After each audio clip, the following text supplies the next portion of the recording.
Wars The Clone Wars, the final season, aka Season 7, is the continuation of The Clone Wars, which was abruptly cut off short back in 2013, around the end of Season 5, but now it's finally being able to continue on and end its story properly. You guys may not know this about me, but, I grew up with Star Wars, the original trilogy. I was shown that first at a young age, and I'd always just gone about knowing about the original trilogy. I had never heard of the prequels. No one told me about the prequels. No one told me. I hadn't used the internet, like a lot yet because I was still kind of young. Around 2008 though, when promos on Cartoon Network started to air for a Clone Wars TV show, I was like, wait, a TV show about Star Wars? Like a young Darth Vader before Darth Vader and some other character, like, okay, I could be into that. And it was about a couple episodes into watching that season when I finally learned about the Star Wars website and I wanted to go on there. And as soon as I started to explore that website some more, that's when I finally learned that there were prequel films made and the characters that were in this show, like, show up in those movies. I was like, wait, there's a live action Obi-Wan and an Anakin and a live action General frickin' Grievous? I have to see these movies now. So you have the Clone Wars to thank for me watching the prequels and getting invested in the prequel era more so because of watching that show before the prequel movies. Because if I had just watched the prequel movies, well, as a kid, I probably really liked them because I did as a kid. Now, I'd say, like, if I started off with the prequel movies, I'd be like, this is boring. But the Clone Wars got me more into it. What was always so great about the show is that Season 1 was, like, the, like, finding its footing kind of thing. Like, they had, like, a couple one-off adventures and battles that they had to fight. And it was all entertaining. For me as a young kid, I was like, yeah, this is kick-ass. This is awesome. But as I started to grow up and started to age during the show's run, the show also felt like it was maturing and getting more dark and deep. Like, especially, like, when I was 12 years old and the Mandalore arc happened with Darth Maul and Savage Opress, that really blew my mind because even as a 12-year-old, I was like, holy fuck, this is getting really intense, and this is going in directions that Clone Wars has kind of hinted at going before, and maybe they've kind of tread the line a bit, but this is like they're going full on dark. And recently, while rewatching it, it just gave me a huge, like, Breaking Bad feel, because Breaking Bad's my favorite show of all time, because I watched that recently, and it's like, amazing. But those episodes, while rewatching Clone Wars, I was like, man, this really took an unexpected turn. Like Star Wars history making as far as, like, being really fucking fantastic. When the show ended in 2013 at Season 5, I didn't really grasp as a kid yet that it was really because Disney had bought Star Wars. I knew Disney bought Star Wars, but I didn't really think Clone Wars was ending because Disney had bought it and they were making their own show for the Disney Channel, or Disney XD, wherever Rebels ended up being at. I think it was XD. So as a kid, when they got to Season 5 and they got to the ending with the great Ahsoka arc at the end, I was like, oh, I guess this is just how the show was always meant to end. They released some lost episodes a year later on Netflix, and I was like, okay, these are cool, I'm glad that they got these out. But at that time, I was still kind of thinking, like, that's how Season 5 was really meant to end, and it only took a couple years later for me to finally discover, like, oh wait, they were supposed to continue it, but Disney prevented them from doing that, stupid Jackson. So it was such a relief that at Comic-Con 2018, that Dave Filoni announced that Clone Wars is saved. We're going to be finishing off the show properly. We're going to fill in those gaps that we didn't really get to show you earlier on, and that was fantastic. That day when they announced that, I think I almost cried, because Clone Wars really is like one of my favorite shows, like as a kid growing up, and still one of my favorite shows now. It may have some down moments, and it may have some episodes that just didn't really work as well, but overall, that show has meant so much to me growing up, and rewatching it, I still had a great time with it, that it was hard not to get excited for this new season. Especially since the trailers made it out to look so epic, and it made it look like they were going to be doing a whole bunch of things with this season. I was just overall really excited. The animation quality, I just want to mention that first and foremost. When the show started off, it looked pretty good. Especially if you're a kid, you wouldn't really care, but even like rewatching, I was like, man, there's a couple times where maybe they look a little too stiff and robotic, but overall, like, it doesn't look bad for like a kid's animated, like CG animated show. But as the show went on, obviously the animation got better, but this season in particular, maybe it's because it's been a couple years, or maybe it's because they have Disney money backing them up now because they're on Disney Plus, but the animation is so superb. They redesigned some characters, not just taking off gloves of Anakin and Obi-Wan, but giving Anakin that perfect new hair. They've even made some, like, alterations to Obi-Wan's face, I kind of, like, think I noticed. And even General Grievous, he doesn't really appear in an episode other than, like, one shot during, like, the Tom Kane narrator moment, but his redesign looks fantastic, and he looks so Revenge of the Sith accurate. I kind of wish that they had finished up that Kyber Crystal arc that they never got to finish the animation for, just so we could see the new design of General Grievous a bit. The droids are redesigned to also look more Revenge of the Sith accurate. Like, everything was just redone done so well to fit exactly what the movie had looked like. Which as a kid, when I watched the prequel movies finally and went back to continue watching the show, I was like, man, they did a really great job of like capturing that era of the movies. And then all of a sudden, you know, the animation changes throughout the year, and then this season I was like, man, they really upped their game a lot for this season. It just shows how much hard work went into making this season, how much care went into it. It doesn't feel cynically made, I guess. Like, there's just so much you can tell there's so much passion going into the animation and the battle sequences, which look fantastic. The action sequences in Clone Wars have always been really fun to watch. They've always been really well handled, especially as the show has gone on.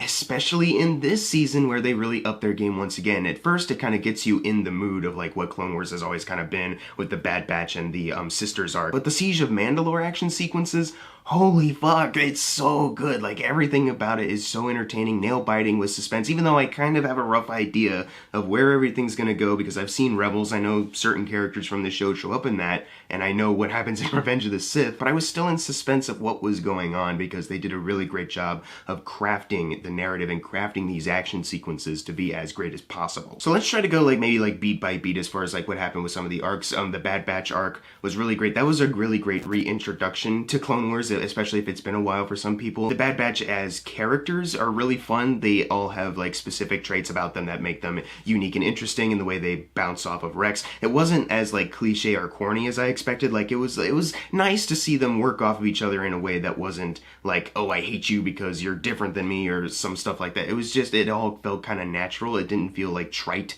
As far as the writing for that goes, and you know, the action of course is wonderful. And let's just give a huge round of applause to D. Bradley Baker real quick, because he's had to voice every single clone throughout the entire show, and that is just fantastic, because it seems like obvious that they have to, because the clones are all alike, but just D. Bradley Baker really added something. I'm glad they got him in particular, because I can't see anyone else voicing like a whole bunch of clones. D. Bradley Baker, he's just a really talented voice actor overall. But for the clones, he's especially a great choice. The way he's able to kind of differentiate them with like little like slight things he does with his voice, it's really perfect. And Rex is like most definitely the best clone of all time, especially in this season. Definitely the most heart we've gotten from him. You know, his like attempt to rescue Echo because he left. Technically, they all kind of left Echo behind at the Citadel because everyone, including the audience, thought that he was dead because we saw that burnt helmet, but he's still okay. That was like a nice rescue arc. It was a nice way for Rex as a character to kind of go back into the past and redo something that was a huge mistake, which was leaving behind Echo. Even though it was an unintentional mistake, it was still something bad that happened that he's trying to make up for. And Echo, like, looking, like, ghastly when they find him. I was kind of surprised, but I was like, oh my god. But it was satisfying that they got to rescue Echo and he was able to join the Bad Batch. Like, that was still really cool. The Sisters arc that was next, I don't hate that. Like, a lot of people have kind of hated that arc, and I don't really hate it. Like, it started off, like, strong enough. If anything, I just kind of wish that the show didn't take certain leaps ahead in time and didn't really, like, explain certain things. Like, going back to the Bad Batch arc, Wat Tambor is out and about again, which makes sense because he's in Revenge of the Sith. He gets murdered by Anakin, but in the Ryloth arc in season 1, he gets captured, and I was just kind of thinking, like, what is the, like, sentencing period for people in Clone Wars? Like, this guy, like, took a planet hostage and he's out and about again. Like, did the Separatists break him out or something like that? Or he never made it to prison? Someone ambushed him? Like, what happened for him to, like, be out of jail? He didn't serve his time, right? Even, like, Aura Singh, when she was trying to assassinate Padme because Zero the Hutt hired her to do it, she gets arrested in that episode, but then in the chronological timeline of the show, a couple episodes later, she's supposed to meet up with Cad Bane to bust Zero out of prison. So I was just kind of thinking, like, okay, why is Aura Singh out and about, like, so soon in this timeline? Wouldn't it make sense, like, to have a different character try to assassinate Padme in this episode so Aura Singh can be in this one? They just took some leaps ahead, and I don't think they really thought out the logic or maybe that's just me. I haven't looked into the Clone Wars prison sentencing. Like, what's the sentence for attempting to assassinate a senator? A week. Like, oh, okay, like, maybe that's it, and I just don't know. I don't know. It would just be nice if they, like, took the time to kind of explain certain things like that. I know a lot of the show is, like, we gotta get right into the action and keep things moving, and sometimes that's the same with the movies, too, but I just would have liked some, like, just some breathing time, or just some expository line of dialogue just randomly thrown in, like, oh, that sucks that he served his prison sentence, or just something like that. And that's the same with the sisters arc, where we don't really know what Ahsoka has been doing the whole time. It just opens up, she has some problems with her bike, and now she's with the sisters at their shop. So I wish they kind of dealt with that just a little bit more, like, what has she been doing this whole time, instead of just now she's with the sisters and not really going over it. But the sisters, I don't mind them. Like, I like their arcs overall. I can agree that certain things they do are kind of in, like, certain jokes they try to make with them didn't really land for me. There's that moment where, one of them, I don't know which one. I don't know which one it was. I know there's Trace and Rafa, but I don't know which one did this. They got concerned that if they delivered the spice, that they would also take them prisoner and take the ship, so she was like, I'm gonna dump the spice now, and then it's like, oh, well, now we're in a worse position than when we were a couple seconds ago. I was like, why did you do that, like, freak out bit where she's like, no one's taking my ship, no one's taking my ship? It's like, that's when it got a little too, like, Disney stupid. And I was invested in the arc. Like, obviously I like Ahsoka and I like the idea of these sisters, but it was just, there are certain moments like that are happening where I was like, I want to be involved with this, but you're kind of pushing me out. The third episode, where they kind of mention a story how Illuminara unduly fucked them pretty big, it was like, that's really great. That's a really great scene, but the rest of the episode just feels pointless because they escape, but just to end up in prison again anyways. And I felt like that kind of, you know, especially because I'll get into this later, there are certain things that maybe people wanted to see a bit more of. Maybe having an entire episode dedicated to just a big circle of we start here and then end up exactly where we are again. Maybe that's not the best idea, especially for a final season that's trying to bridge the gaps between certain things they weren't able to do. I think they could have taken the Luminara conversation and placed that in the 4th episode and just combined it. Just make it instant. I know that's the thing that Clone Wars does, like 4 episode arcs, but just, you can make that 3, you know? Yeah, you can tighten it up a bit. I feel like that got in the way, the 4 episode arc thing. I think doing 3 is just fine. They've done 3 episode arcs before, it's just I think they're more commonly known now for doing like 4, and that they're usually the 4 episode arcs are the most epic. But overall, I didn't hate that arc. I know a lot of people like to say that they hated it, ruined Clone Wars. I'm not gonna watch the rest of Clone Wars now because of this arc. Even though we all know they definitely watched the next episodes of it. It's stupid. But I do think that it does have its issues though, but I don't hate the sister characters. I think they had a nice enough, like, story to balance off of where we're eventually going to go in the season. I know their attempt was like, get people invested again with the Bad Batch, like get them familiar with like Clone Wars action. Then we'll have a more lighthearted kind of arc with Ahsoka to kind of explain what she's been doing right before this next one that's about to go down, but I just wish that it was a little bit more tighter. They also did something weird with the Tom Kane narrator thing, because that was always a great thing to hear before the episode started. You just get Tom Kane narrating like what you would usually get in the movies, the title crawl. You just get like the da da da da. That kind of works for like a satirizing like World War II propaganda thing. Like, that's really cool. But in this season, when they did it, at least for those episodes, they kind of like merged clips together, like they played clips on top of each other, and it was kind of like, why are you guys doing that? That's like a really weird technical choice that you made. Luckily for the last one they did, the beginning of the Siege of Mandalore arc, which is great. I'm glad that was the last one that they did. They didn't do that. That was cool. That was like a traditional Clone Wars narration bit. But let's get into the Siege of Mandalore arc, because this season had some issues like sprinkled in throughout before, and I don't think any Clone Wars season is perfect. It has perfect episodes, but I don't think there's an overall like perfect season. But the Siege of Mandalore arc is easily like a 15 out of 10 on a grading scale. It is so super, like, the way it opens up, it doesn't feel like your normal Clone Wars episode, not just because they changed the logo that plays at the beginning, they changed up the music at the beginning too, but also because, like, there's something that feels more cinematic to, like, the structuring of it as well, which is wonderful. You know, they built up to it, so I really do think that they had to do something a little bit different to end off the series, but I was really happy with the approach they took with it. You have the last couple moments with Anakin and Obi-Wan, which was nice to see. It's always, James Arnold Taylor and Matt Lanter just are great Obi-Wans and Anakins for me. They are my Anakin and Obi-Wan. I like Ewan McGregor as Obi-Wan enough, but these two have always been like my favorite interpretations of those characters. Those voice actors do a wonderful job bringing them to life, and they really do bring the true sense of like, and he was a very good friend line in the first Star Wars, when Obi-Wan said that, and then you watch the prequels and he's like a whiny brat. What are you talking about? And this one, that really does show like he was a really great friend. Like, yeah, you guys have fun, you're snarky with each other back and back. Like, yeah, that works very well. It's nice to see them again, and having Ahsoka reunite with Anakin, even if it is about to be cut off short. You had that nice moment that nearly brought a tear to my eye, where the clones paint Ahsoka's like face paint on theirs, and Anakin gives back her lightsabers like they're good as new, and then she turns them on, they're blue, and he's like, well, maybe a bit better. It's like, oh, that's fantastic. It's so perfect. That last look at each other is like, this is the last time they're going to see each other, is Ahsoka and Anakin, and not Ahsoka and Darth Vader.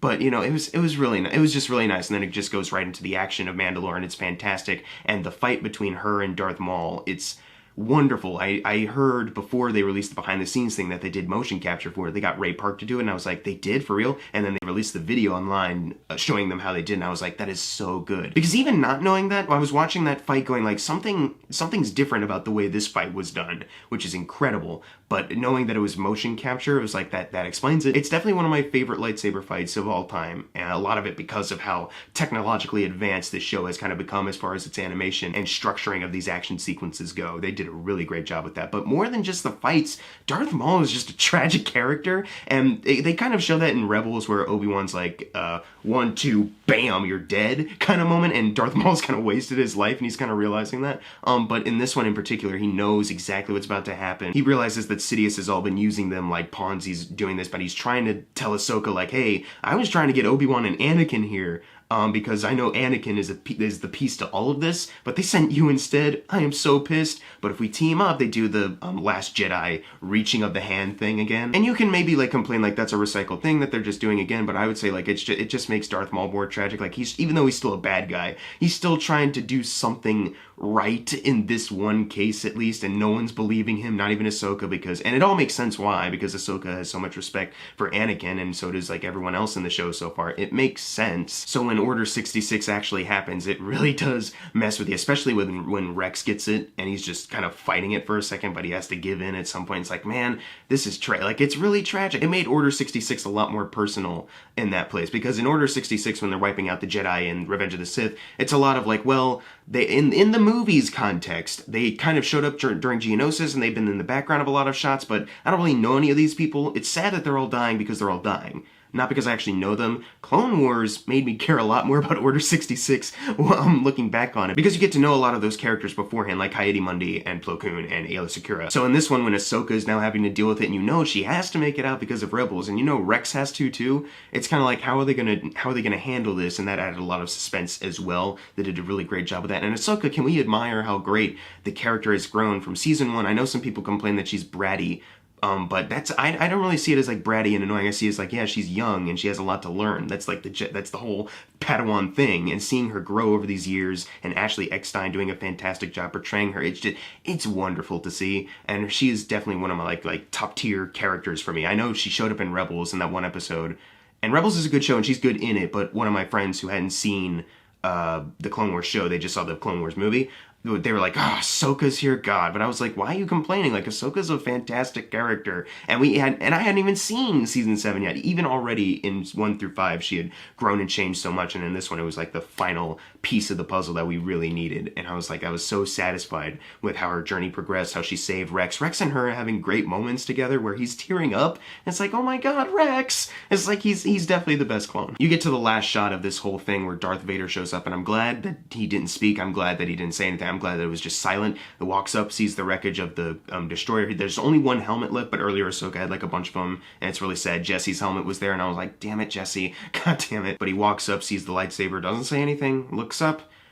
Who knows what he's thinking about, just walks away. Perfect. I thought it was the perfect way to end the Ahsoka and Anakin storyline that they had been going on for so long. We know that their journeys continue in not just books, but also in Rebels, but for this particular show, I thought the way they ended just so hopeless and kind of bleak, just like, well, we're off now, like, we're on our own now. It's like, that was kind of perfect, you know? They did a really fantastic job of closing off this show in a very satisfying, kind of emotional way. As far as other gripes with, like, the overall season go, I've already mentioned a couple, but, and this isn't really like a gripe with how they made the season. It's just, I do kind of wish that they included some other episodes. Like, I wish it was a little bit longer. Like, if you're going to go all out with the last season, go all out. Like, there's that Kyber Crystal one that I mentioned before that has unfinished animation, and you can watch them with the unfinished animation if you want. That's how people watch the Bad Batch arc for a while, too. But they finished the animation for the Bad Batch. And it kind of made me think, like, oh, does that mean, like, is the Bad Batch going to come back into play? Are we going to see what's going to happen with them? And we don't. Like, they don't really come back into play in the Siege of Mandalore thing. I guess that kind of bummed me out a bit, because I was kind of expecting, like, you're going to have these episodes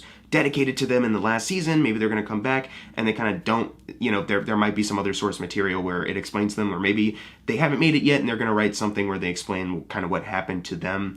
But I kind of wish they kind of played a part in the last couple episodes. I kind of wish that the last couple episodes focused a little bit more on like the big picture of it, because I like how much it wraps up the Ahsoka and Rex thing, but because it stays focused on them, you don't really get to see the other parts of this universe that are affected by Order 66. Like Wolf, in Rebels, he is with Rex and doesn't have the chip or tumor in his head anymore. And he's a character that's been in the show, and I was kind of expecting like they're going to explain how he ended up there too, like, right? Because in the trailer for season 7, there's certain lines that are said that's from Revenge of the Sith. Are they going to redo portions of Revenge of the Sith? Are they just going to go all out? And they kind of keep it contained, which works too for Ahsoka and Rex, because that's the ones we're supposed to be invested with, and we are. But I do kind of wish, I just kind of wish that they kind of remade Revenge of the Sith just for Clone Wars as well. Because Revenge of the Sith is the best prequel, but it has a lot of problems, and I think redoing it as a Clone Wars thing, that just would have been super perfect. I was also just looking at like the Kyber Crystal and thinking like, you redid the animation for Bad Batch, why can't we just redo the one for General Grievous? You know, last season, just give General Grievous one more story arc and we can be done with him. It establishes his relationship with that planet Utapau, however you pronounce it. I think it's Utapau. So that would kind of work with the build up to Revenge of the Sith, the movie, if you're watching the show. But, you know, if you do want to watch them, the animation looks glorious. But I was also thinking, like, at the end of season 5, when Sidious is telling Darth Maul, like, I have other plans for you, I was kind of thinking, like, okay, now that they're finishing the show, they're gonna, like, explain it, and they're gonna show what happened, like, what Darth Sidious needs him for. And they explain it in, like, a comic or a book, where, he took Darth Maul prisoner, and Dooku's, like, torturing him, but, the Mandalorians that are on his side break him out. And there's, like, a whole thing with him and Mother Talzin, and how Sidious and Dooku are trying to get to Maul to hunt down Mother Talzin. There's, like, a whole epic arc that you could have made some episodes out of, and I think it would have, like, for people that don't read the source material outside of watching the shows and movies, that could have been a really cool arc to see in the final season, to explain, like, what was Sidious doing with Maul in season 5, like, what did he need him for, instead of just kind of briefly having Maul mention, like, when you rescued me from Sidious, da-da-da-da-da, and just kind of throwing it out there and not really going into much detail. And look, I know what happened, so I'm not too bothered by it, but I do kind of wish that they had mentioned it for people, just for people that don't get involved with the other source material, because even I don't read every single book that comes out. I try to get involved with it, but, you know, there's so much out there, so a lot of my information kind of comes from Wikipedia, and seeing, like, the summarization of it. It just would have been great to basically see that book or comic adapted into an arc for this season to explain what happened with Maul at the end of season 5 of Sidious,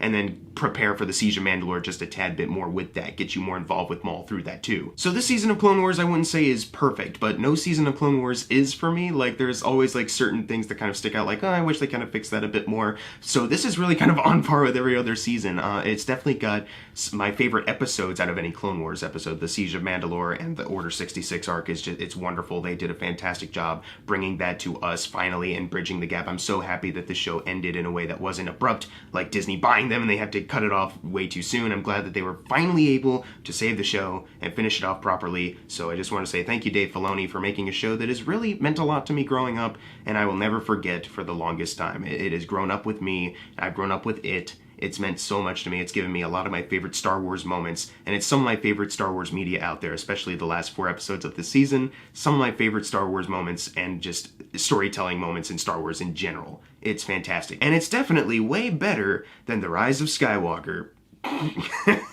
Now streaming on Disney Plus, by the way. But if you've watched the final season of the Clone Wars, leave in the comments below what you thought of it. If you haven't gotten into the Clone Wars, I'd say do. Like, it might start off a little bit rough because they haven't really found their footing yet, because they're just kind of testing everything. But seeing how everything plays out is just so satisfying, and so, like, just so storytelling-wise, it's perfection. And I like how everything lines up. They did a really fantastic job. Anyways, guys, thank you guys for watching. Make sure to subscribe. I'm Jackson Fulcher. See you guys next time, and may the 4th be with you.